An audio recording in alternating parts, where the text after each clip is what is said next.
காலகட்டத்தில் நம்ம வந்து உங்களுக்கு சொல்கிறேன், திரைப்படத்துறையில் இருந்தாலும் கம்யூனிச மேடைகளில் தமிழ்நாடு முற்போக்கு எழுத்தாளர் சங்கம் நடத்துகிற கூட்டங்கள், பெரியாரிய இயக்க கூட்டங்கள்,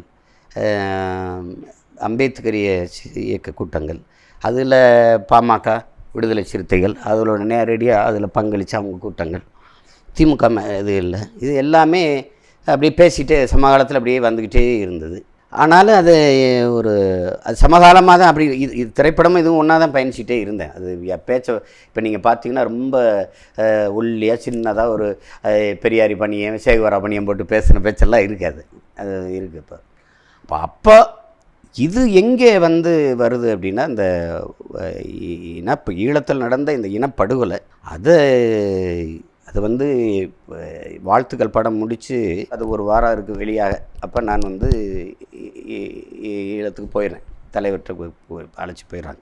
அங்கே போய் என்ன பிறகு என்னுடைய அந்த இதே திரும்பிடுது, திசையே மாறிடுது. அதுவரை நான் வச்சுருந்த அரசியல் நிலைப்பாடு, அந்த புரிதல், அவரை சந்தித்ததுக்கு பின்னால் சந்தித்து அண்ணனோட பேசும்போது ஓஹோ இது வேறு ஏதோ வேலை இருக்கும் போல இருக்குது அப்படின்னு நமக்கு தெரிய வருது. அங்கே போய் போன பிறகு அந்த நிலத்தில் இருந்து, இந்த மண்ணில் இருந்து, அந்த நிலத்துலேருந்து கடைசியாக அந்த மகன் நான் தான் இருக்கேன். அதுக்கப்புறம் எல்லாம் இதாகிட்டது.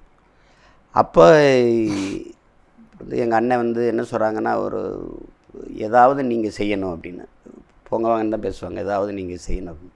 நான் அப்போ மண்ணுரிமை மாநாடு இதெல்லாம் எங்கள் அண்ணன் திருமாவளவன் நடத்துகிறாங்க, அதில் நான் பங்கேற்கிறேன். இப்போ எனக்கு புரியல, அண்ணன்லாம் நல்லா தானே செஞ்சுட்டு இருக்காங்க, நான் அண்ணன் கூட இருந்து வேலை செய்கிறேன் அண்ணா அப்படின்னு நான் சொல்கிறேன்.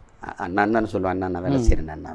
அப்புறம் கொஞ்சம் நேரம் பேசிட்டே நீங்கள் ஏதாவது செய்யணும் அப்படின்போது, ஒரு 5000 இளைஞர்களை திரட்டி ஒரு போராட்டம் அது மாதிரி செஞ்சால் 5000 பேருக்குமா சிறை இருக்குது தமிழ்நாட்டில் அப்படின்னு கேட்கும்போது, அப்போ தான் இது எனக்கு அது புரிய வருது.